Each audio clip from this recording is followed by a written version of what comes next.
Family and fellow soldiers, I'm the Professor, and this is the Moment of Truth. Alright, let's cut to the chase. Richard Dreyfuss is kicking up a fuss about the Oscars diversity policy. Now, this is a concept that's gotten more than a little press in the white media, but there's absolutely no evidence that these guidelines, weak and meaningless as they are being enforced or that they mean anything. And yet the phony racial outrage machine is already ginning up like a busted motor. Richard Dreyfuss says the guidelines make him want to vomit. Then he goes into a deranged, addle-brained rant about Laurence Olivier doing blackface back in the day and how Richard Dreyfuss thinks that he should be able to go for the role of a black man if he wants to. Well, if Richard Dreyfuss was a black man, he certainly wouldn't have a career worth anything in Hollywood. If he was black, almost no one would have seen any movie he'd been in. But why is Dreyfuss so angry about this? When you see some white celebrity or politician coming out of left field complaining that they're so put out about something, then you need to look at their record. See if the reason they're kicking up a fuss is because they're trying to conceal something. For example, on my Twitter page, I reminded people that back in 1998, Richard Dreyfuss made a so-called movie called Krippendorf's Tribe. Yes, this was an actual major movie that got made. This is not some mock-up or a parody you're seeing. This was a real movie, and Richard Dreyfuss starred in it.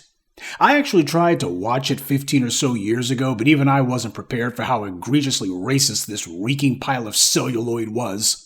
At the end of this pile of dog crap, they tried to cover their behinds and do a pathetic racial make-good. Suddenly, the remote tribe in the middle of nowhere that Richard Dreyfuss was spoofing had white people in it. So obviously Dreyfuss had been feeling a little self-conscious about some of the roles that he's taken over the years. And yet, nobody throws that in his face. Nobody throws Krippendorf's Tribe in his face. That's allowed to fall down the memory hole, even now. But the real question is, why does Richard Dreyfuss want to be in blackface so much? That clown wouldn't want to walk in a black man's shoes for 5 seconds. And if he claims he does, then there's an easy way for him to do that. All he has to do is go in public and say that he has a black grandfather. So that basically makes him black under U.S. law. That's all he has to do. And he can go ahead and walk in a black man's shoes the rest of his life. I mean, if being able to play the role of a black man means so much to him, seems to me like that's a small sacrifice to make. Except he already knows that the second that he tells anybody that he's black, then all of those roles that those white media companies have been giving him would dry right the hell up. Now, for the record, Richard Dreyfuss is Jewish. Does anyone truly believe that he would absolutely have no problem if somebody came along and said that a black girl should play as Anne Frank in a movie? Or perhaps that a black man should be running around playing a Holocaust survivor? If somebody decided to make a movie about, say, Steven Spielberg's life, I wonder what Dreyfuss would say if Denzel Washington got the role. Using his logic, I'm sure he would have absolutely no objections to any of those changes, right? Because after all, it's about actors having an opportunity to portray different people and be different things, right? If Richard Dreyfuss really wants to play a black person so much, well, he could start by going to talk to black people, actually embrace the positions and ideas that black people do, even in Hollywood. And then he can internalize that and actually see things the way black folks do. See, white actors like Richard Dreyfuss talk all the time about playing different characters and how to them it's not about liking a character or not, it's about understanding the character so you can manifest the character. Well, he should try understanding the black experience firsthand so that he can better portray it whenever he gets around to playing a black person on screen. I mean, we all remember how moving Robert Downey Jr. was in Tropic Thunder, don't we? Or C. Thomas Hall in Soul Man. Hey, how about that tear-jerker performance from Dan Aykroyd back in the day in Trading Places? Oh, that was just fine art, wasn't it? Those were all Oscar-winning performances, weren't they?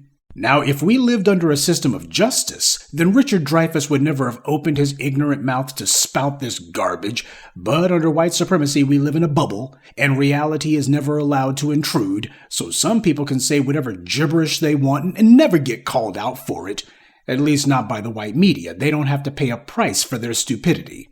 It's not so much that he's taken seriously, because he's not, but that his asinine assertions are not treated with the howling contempt and ridicule that they would be if a black person started talking like that.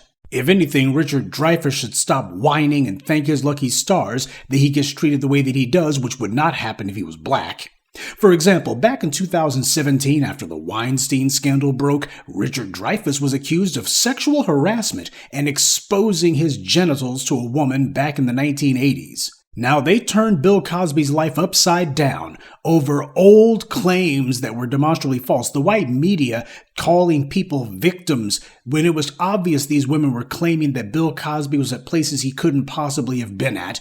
They were obviously making these stories up. So what about Richard Dreyfuss? Did these claims of sexual harassment and lewd behavior derail his career? Did it even slow it down? No, of course not. Nothing happened to him at all. He didn't even apologize. And the white media allowed it to fall down the memory hole because that's what they do for everyone who's not black, who's accused of wrongdoing.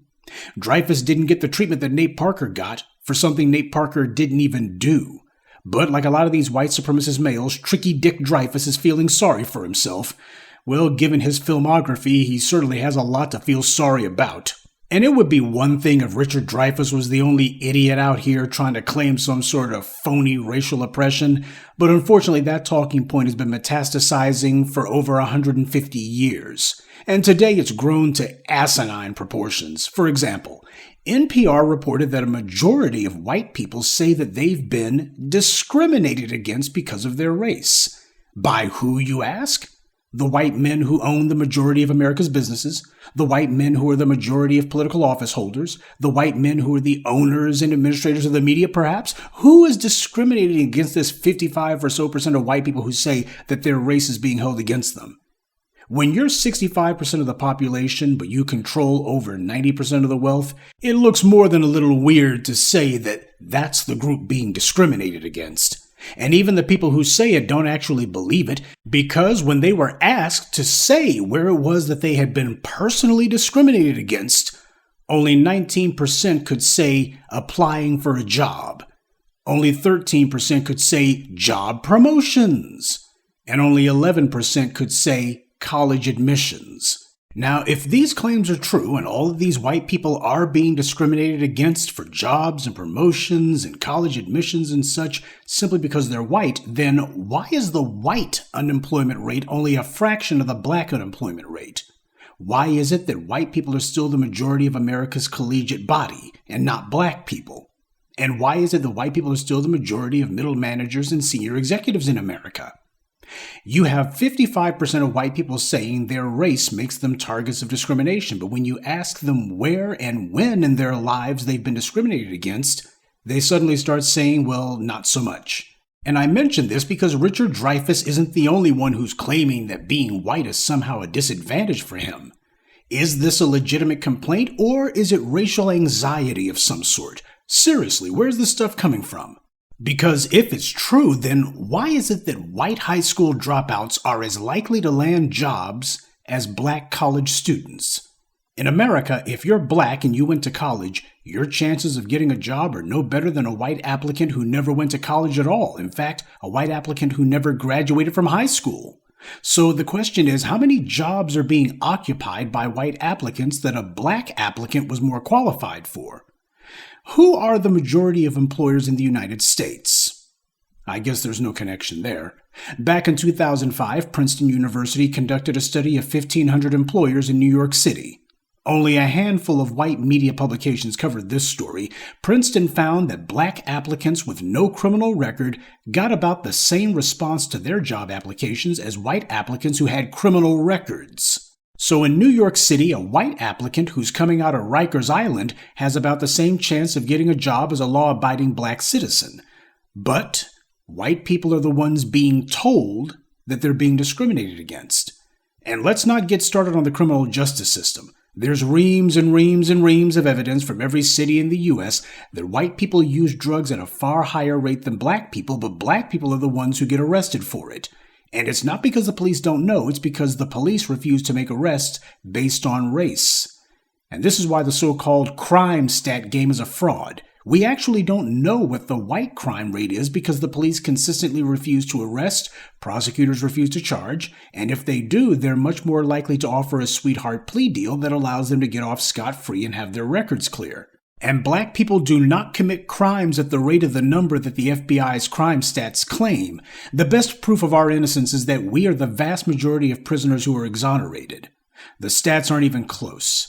Now, as far as this whole white people are being discriminated against thing, you can go all the way back to chattel slavery with that one. When people started first talking about abolishing slavery, that's when you had the white supremacists in the South claiming that, oh my God, black people are going to have more rights than they already have more rights than us now. They were saying that during chattel slavery. The white supremacists have always responded to any assertion of black people's rights or black people being able to enjoy whatever opportunities exist as discriminating against white people because white supremacy has conditioned a significant number of the population to see everything as a zero-sum game. All it takes is a handful of black athletes, and black people are being told that there's no more racism in America. Apparently, LeBron James got rid of it. Or was it Michael Jordan? Or was it Jim Brown? Or was it Hank Aaron? Or was it Jackie Robinson? I keep forgetting. Because it's been abolished about a dozen times now by a dozen black athletes, and yet for some strange reason it still seems to be around. Now, the NBA isn't owned or run by black men. White men own the teams and run the league. They own the sports arenas and the advertisers who these leagues do business with. Black men are not the ones who decide who gets hired by these teams, or how much they even get paid. White men control all of that. One of the biggest problems with white privilege is that people in the white media can say whatever wrong or ridiculous thing they want, and there's absolutely no repercussions for it. They don't get shamed, and they don't even get told that they're wrong. And then you have clowns like Fox News and Republican politicians who repeat these lies, and the lies become part of the political discourse.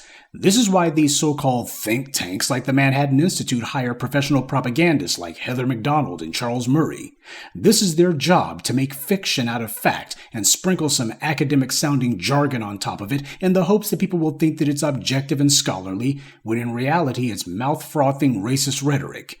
Their job is statisticulation. I told you about that term years ago. It means to take a legitimate statistic and then to add qualifiers and conditions to it and to make an improper comparison until you invent a stat out of whole cloth that says what you need it to say. Heather McDonald's fiction book, The War on Cops, is a good example of that. Statisticulation. She takes the already horribly skewed FBI crime stats and then stomps on them and mangles them beyond all recognition. As the old saying goes, if you torture the numbers long enough, they will confess. So no, contrary to Richard Dreyfuss and the white media's fantasies, white people in America are not being discriminated against because no one has the power to discriminate against them. And that's a good thing, isn't it? But for the sake of argument, and there really isn't an argument, let's say that Richard Dreyfuss and the white media are right. The white people in America are indeed being discriminated against because they're white. They're being discriminated against for jobs, for promotions, for admissions to colleges. Then shouldn't they be talking to the white people who run those institutions? I mean, if we're looking for answers seriously, isn't that where the Richard Dreyfusses and others should be going to? But the entire point of the Fox News white discrimination hoax is that it's meant to promote racial aggression in response to non-existent discrimination. It's not about stopping discrimination because it's not happening. What it's about is to mobilize people to hold the line, if you will, against black people trying to get jobs or into schools or simply trying to live their lives. A lie repeated over and over again doesn't make it true, though it does make it remembered, which for these racist rhetoricians is the point. Fox News and the white right media know full well that's how it works, but the facts don't care about phony racial outrage, and neither do I. So what is causing this white anxiety by Richard Dreyfuss and others? The problem is that they're ultra-hypersensitive. White supremacy requires that the Richard Dreyfusses be that way. When you set up a colossal fraud like the American racial order, and you make sure that you guarantee outcomes in every arena of the society based solely on race, then you've created something that defies reality. And reality always gets the last word. Simply put, what goes up must come down. So the white supremacists understand they've created an enormous vacuum through their racial corruption, a colossal house of cards that must fall. The problem is that for racists like Richard Dreyfuss, their identity is inherently linked to black people. They only feel things are right in their lives so long as they're bad in black people's lives. Otherwise, they feel like they're going to lose their place in the society.